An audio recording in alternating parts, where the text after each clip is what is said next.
भवन दिखा जो सबसे अलग। तो विचार किए, मन महु तर्क करे कपिलागा, और तेरी समय विभीषण जागा।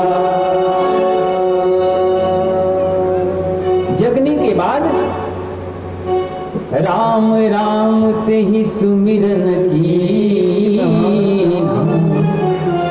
हृदय हरसि कपि सजन चीन्हा। हृदय हरसि कपि सज्जन चीन्हा। क्या चिन्हा? कि ये किसी सज्जन का घर है और इससे हठ पूर्वक मित्रता करने में कोई कठिनाई नहीं है। हनुमान जी ने विचार कर ही रहे थे, विभीषण जी ने अंदर से जब राम राम बोला ना, तो हनुमान जी को अच्छा लगा। हमें आपको भी कैसा भी कितना भी साफ सुथरा आदमी हो, आकर बगल में बैठकर गाली देने लगे तो अच्छा नहीं लगेगा, परंतु स्वरूप उसका देखने में दर्शनीय न हो, बावजूद इसके भी आकर मुझसे प्यार से जय सिया राम बोले, कितना सुंदर लगेगा, कितना दिव्य लगेगा। हनुमान जी ने विचार किया क्या कि जब इन्होंने मुझे राम राम बोला, मुझे अच्छा लगा, मैं भी राम राम बोलता। हनुमान जी ने भी कहा राम राम। आपको पता होना चाहिए, लंका में राम नाम बोलना वर्जित है। रावण जो दुर्दशा करता था, जो राम नाम लेता था, और यह पास केवल और केवल विभीषण जी के पास था। विभीषण जी चकित हो गए कि यह जरूर कोई विदेशी है, क्योंकि यहाँ का नियम कायदा इसको पता ही नहीं है, राम राम सुबह सुबह कर रहा है। तो विभीषण जी ने पूछा हनुमान जी से, क्या कि अरे हनुमान जी, आप अपनी कुशलता बताइए, आप ठीक हैं ना? हनुमान जी ने कहा मेरी कुशलता मत पूछो, कुशलता उन 3-4 की पूछो जो मैं कल प्रसादी देकर आया हूं। लंकिनी, सिंहिका, विभीषण जी करबद्ध मुद्रा में हैं और हनुमान जी विप्र के रूप में, दोनों में प्रेम से वार्ता होती है। एक दूसरे को प्रेम से राम राम बोलते हैं।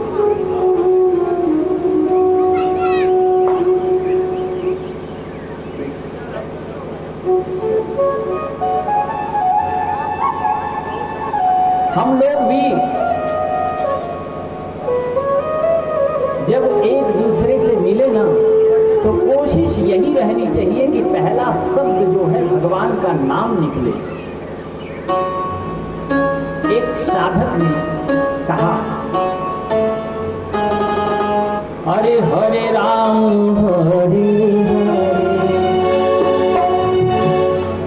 हरे राम हरे हरे, बोला बाबू हरे हरे, हरे राम हरे हरे, बोला बाबू हरे हरे, हरे राम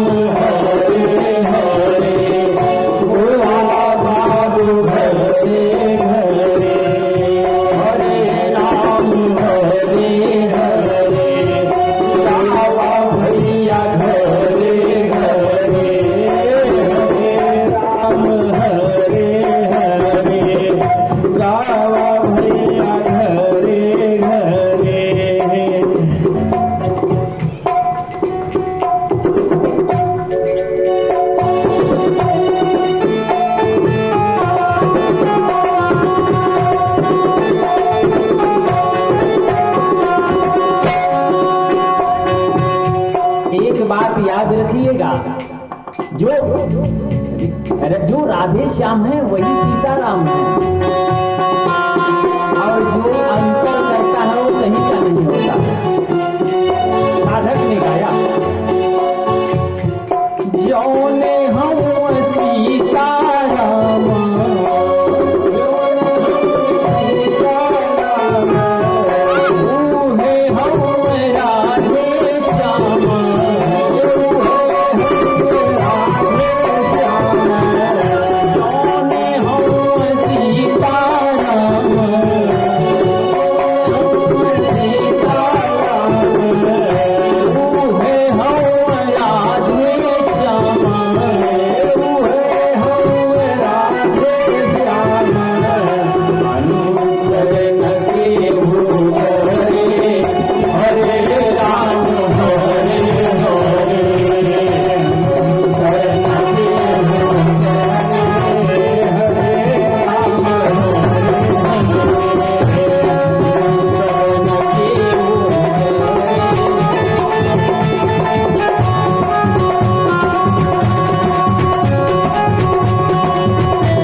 साथ लगा रहता है। मुहावे में भरे लाई, मुहावे में भरे लाई, नाही कबहू सरे लागे, नाही कबहू सरे लागे, मुहावे में भरे लाई, नाही कबहू सरे लागे,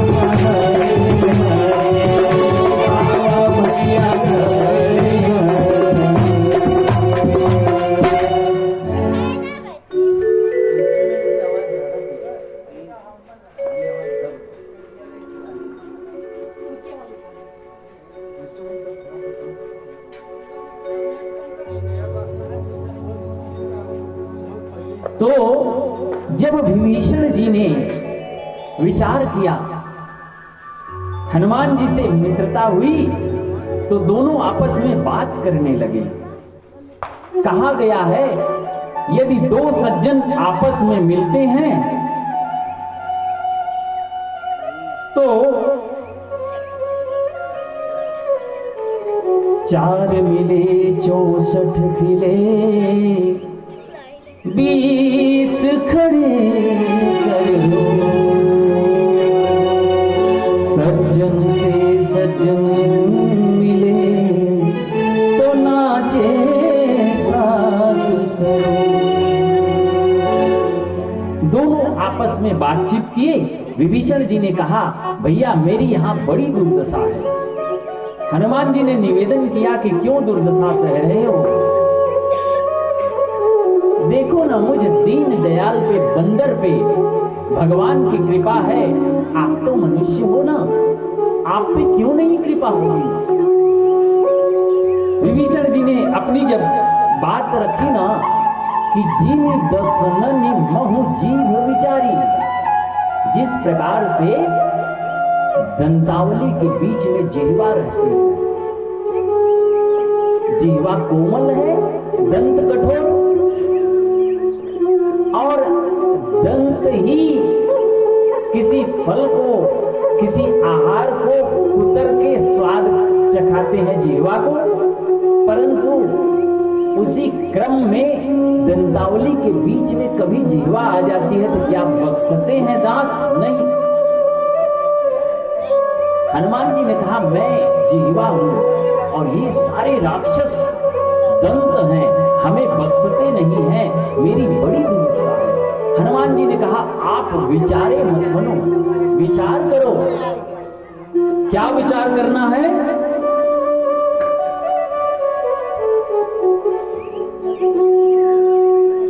अब मोहि भरोस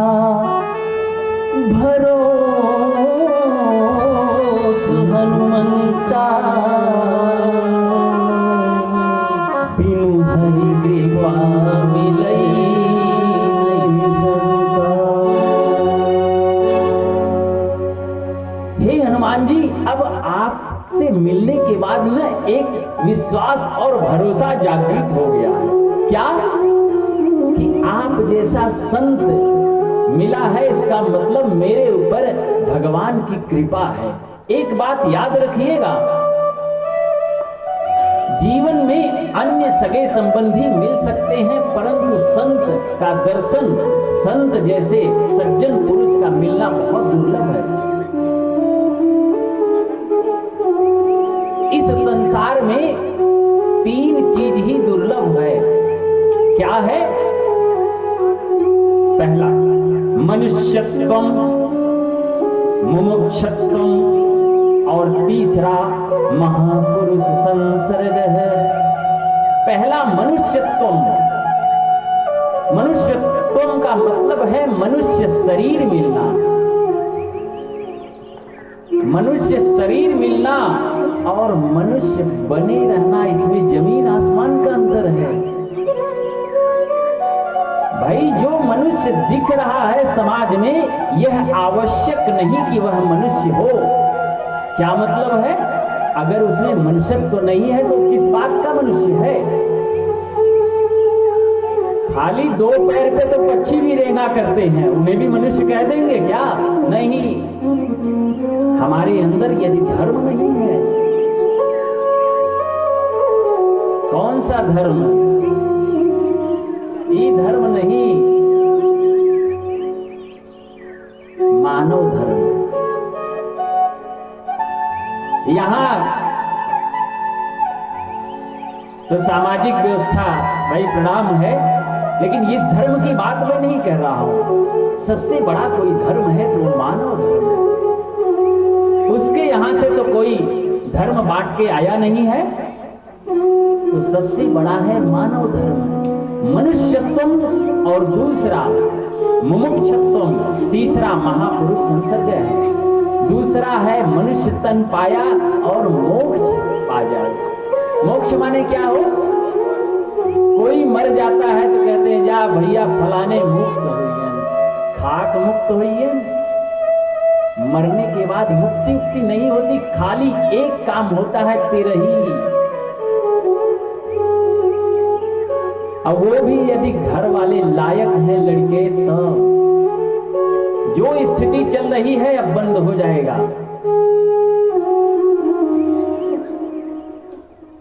भाई जिस मां ने 9 महीने कोख में ढोया, उसके लिए तुम्हें 9 दिन 13 दिन का समय भी नहीं निकल पा रहा है।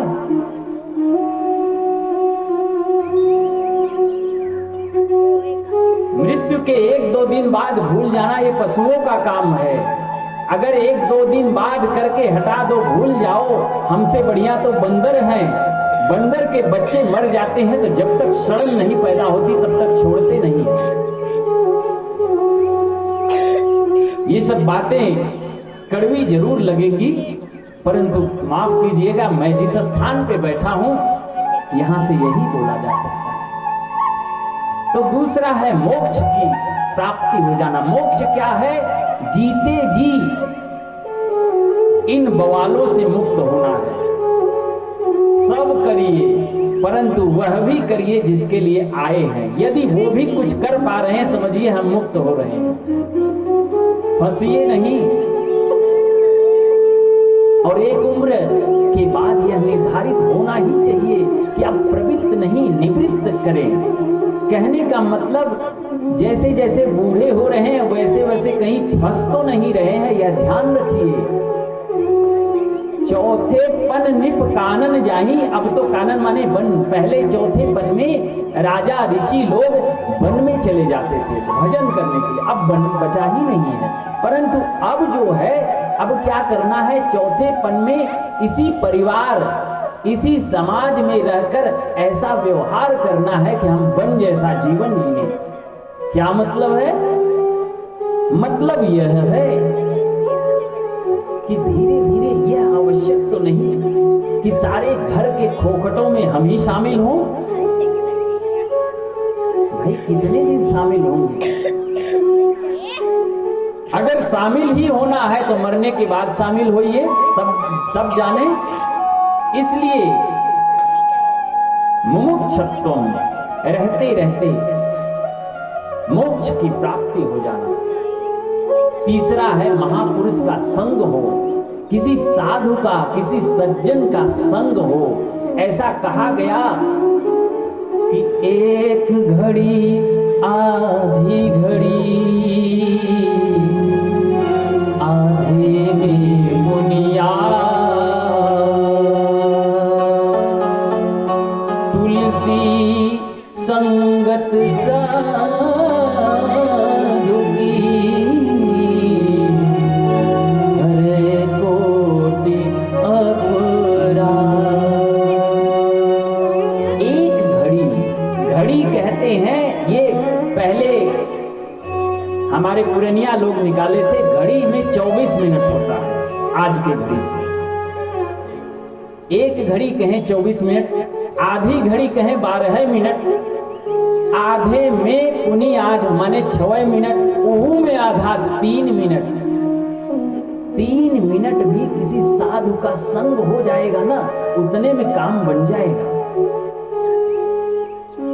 अब देखिए यहां परिभाषा साधु माने क्या,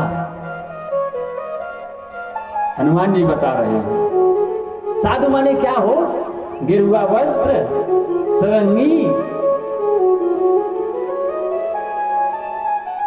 वह साधु है अथवा नहीं, परंतु जो अपने मन को, अपनी वाणी को, अपने वचन को साध लिया वही तो साधु है।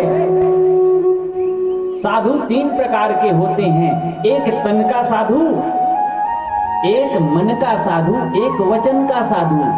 वेशभूषा कुछ भी हो, यदि उसकी वाणी मधुर है, उसके वाणी से किसी जीव को कष्ट नहीं हो रहा है, वह साधु है, चाहे वो हल क्यों नहीं चला रहा।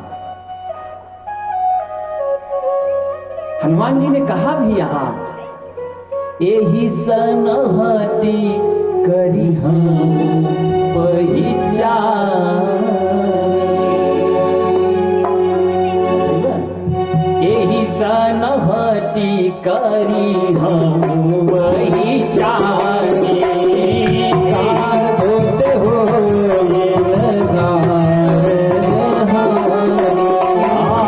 यही सनहटी करी हम वही जाने, सनहटी करी हम वही जाने, साधु होई न पार जहानी, साधु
कृपा मिले ही नहीं संता, साधु ते होय न कारज हानि। एक बात और याद रखिएगा, जो साधु है ना, साधु साधु कभी किसी का बुरा नहीं करता,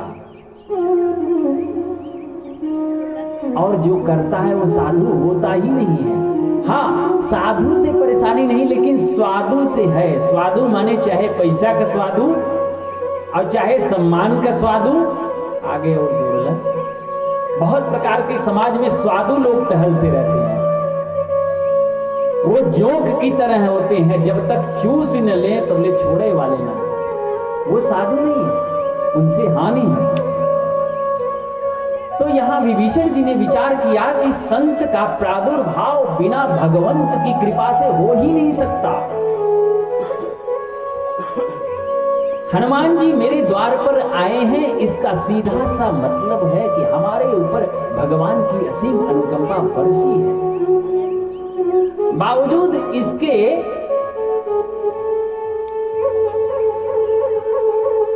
विभीषण जी रोने लगे। हनुमान जी ने ढाढ़स बढ़ाया कि भैया आप देखो ना, मैं कौन से कुलीन उच्च कुलीन खानदान का व्यक्ति हूं, मैं एक बंदर हूं, और मुझे जैसे बंदर का मुख भी कोई देखना नहीं चाहता। सुबह सुबह यदि गलती से भी बंदर का दर्शन हो जाए तो आहार नहीं मिलता। ये हनुमान जी ने डराया। क्यों डराया? क्योंकि विभीषण जी को ऐसा न प्रतीत होने लगे कि राम जी से ज्यादा हनुमान हनुमान करने लगे। भाई हनुमान की महिमा तो है ये है, लेकिन हनुमान जी ने डरा दिया कि प्रात ले जो नाम हमारा ते ही दिन ताहीन तो उस दिन उसको आहारा नहीं मिलेगा। इसका एक और अर्थ है, यदि आप हनुमान जी का स्मरण करेंगे ना तो आहार नहीं आहारा से दूर हो जाएंगे। आहारा माने समझ ही रहे हैं।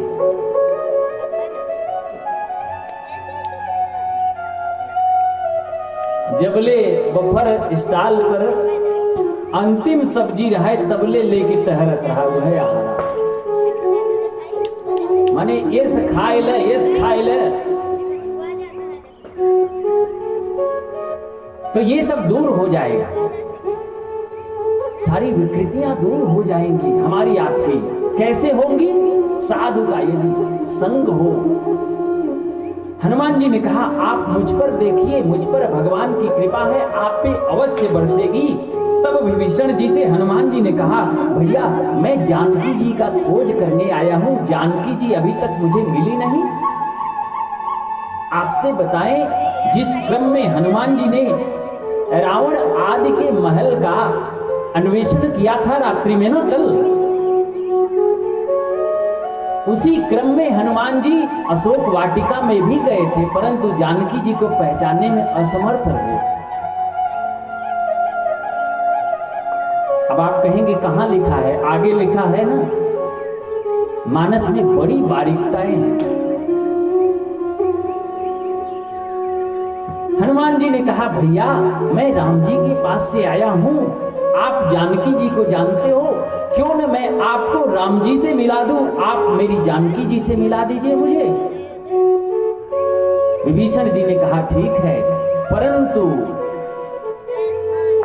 संभवतः पहले दिन मैंने निवेदन किया था हर चीज जान लेना आवश्यक नहीं है, लेकिन उसमें से दशांश भी मान लेना ये बहुत बड़ी बात। विभीषण जी जाने तो, परंतु अभी पूरी तरह से माने नहीं है। मानेंगे कब मानेंगे? हम और आप भी यही तो कर रहे हैं। किसी भी व्यक्ति को बात तब लगती है या तो संत की बात लगे या जगत की लात लगे, संबंधों की लात लगे। हम संत की बात तो सुनते नहीं हैं, संत की बात हमें लगती नहीं है। हाँ, जगत की लात खूब खाते रहते हैं और बढ़िया से खुशी चकाचक पड़े रहते हैं। तो ये क्या है वो? दोनों में से यदि किसी का भी भान हो गया तो कल्याण हो जाएगा। क्या मतलब है? अब विभीषण जी को देखिए ना, हनुमान जी संत हैं, हनुमान जी की बात यहां सुने परंतु जाने का प्रण नहीं किए। राम जी के पास संत की बात नहीं लगी, तब हनुमान जी विचार किए अब तुम्हें जगत की लात पड़ेगी, तब तुम्हें समझ में आएगा। हुआ भी वही। तब हनुमंत कहा सुनु भ्राता,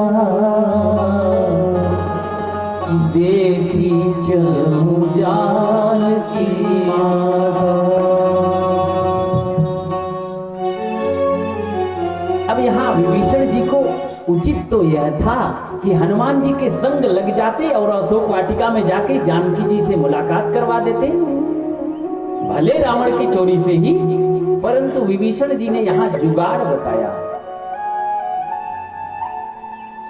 जुगति विभीषण सकल सुनाई, चले वो पवन सुत विदा कराए। तब करि सोई रूप गयऊं पुनि तहवा। पुनि माने फिर से, कहां? तहवा माने अशोक वाटिका, माने एक बार गए हुए हैं तब पुनि लिखा है। जुगति बताइए, जुगति क्या है? भक्ति के पास जाने की युक्ति क्या है? भक्ति के पास या भक्ति को प्राप्त करने का जुगाड़ क्या है, वो यहां पे विभीषण जी ने बताया। अरे हनुमान जी, आप जिस स्वरूप में हैं, इस अभी तो ब्राह्मण है ना, इस स्वरूप में भक्ति के पास आप जाएंगे तो भक्ति का दर्शन होने वाला नहीं है। आपको अपने निज स्वरूप में जाना होगा। क्या मतलब है?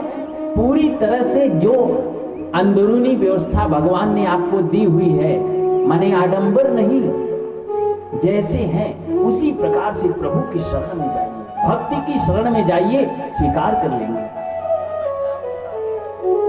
उसे सब पता है हो। जो लीपा पोती करके हम जाते हैं प्रतिमा के सामने,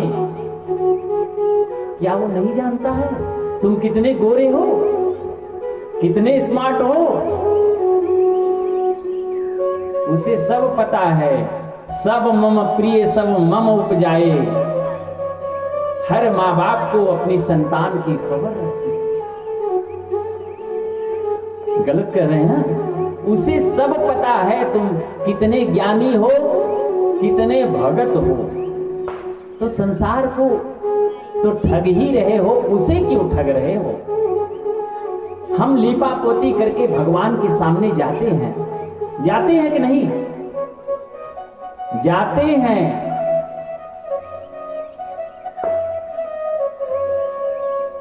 बढ़िया से कोई मेकअप करके यदि मंदिर में चला जाए ना, तो आप ध्यान से देखिएगा, आरती के समय वो वहां से भागने का प्रयास करेगा। क्यों? धुआं लगेगा, पंखा बंद है, हमारा मेकअप। किसको दिखाना चाह रहे हो? उसे भोलापन पसंद है। एक छोटा सा बच्चा, उसकी मां बीमार हो गई, हॉस्पिटल में भर्ती हुई। डॉक्टर साहब ने कहा कि बच्चे, अब तुम्हारी मां को तो मैं नहीं बचा पाऊंगा, और बचा पाएगा तो सिर्फ और सिर्फ भगवान ही बचा पाएगा। बच्चा अभी छोटा है, परंतु छोटेपन, बालपन और सहजपन का यहां आप दर्शन कीजिए। बच्चों में कोई बनावट नहीं होती है, कोई दिखावट नहीं होती।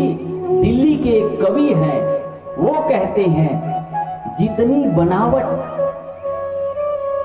जितनी मिलावट उतनी बनावट, और उतनी दिखावट तब जाके उतनी गिरावट। जरा विचार कीजिए ना, हम मिलावट करते करते कितने गिर गए हो। कहां थे हम और कहां आ गए? चाहे वो संबंध देख लीजिए, चाहे संस्कार देख लीजिए, चाहे संस्कृत देख लीजिए, कुछ भी उठा के देख लीजिए, कहां थे हम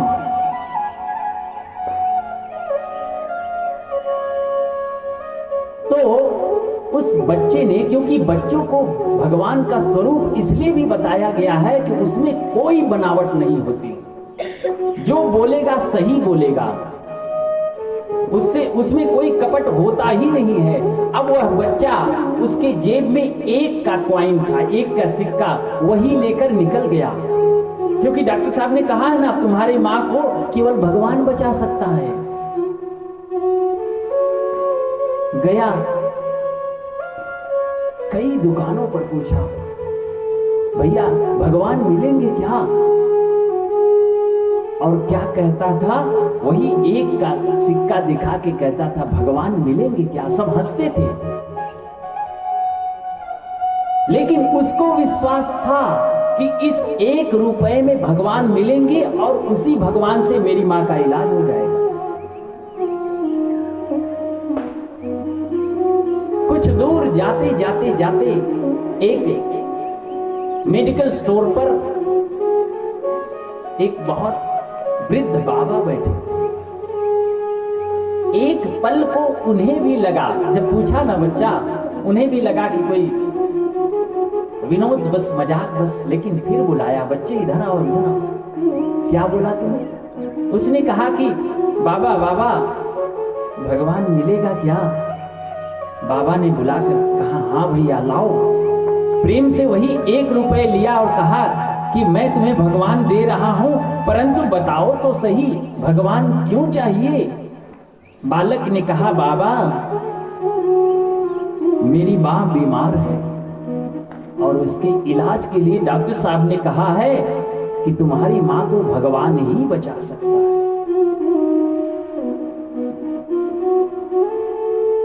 बाबा रोने लगे। क्यों?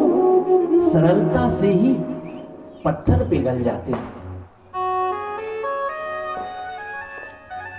बाबा रोने लगे और कहे, कहां है मां? जाकर जो हॉस्पिटल का खर्चा था उसको अदा किया और उसकी मां बच गई। कहने का मेरा सीधा सा मतलब है, इसको बनावट बिल्कुल ही नहीं पसंद है, और यही भजन है। मैं बार बार सुंदर कांड में यही चीज निवेदन कर रहा हूं। हो सकता है आपको बुरा भी लगे, एक ही बात, मन साफ करिए, मन साफ करिए। और यही एकमात्र भजन भी है। भजन किसी प्रक्रिया का नाम नहीं है, भजन अगरबत्ती दिखाना नहीं है,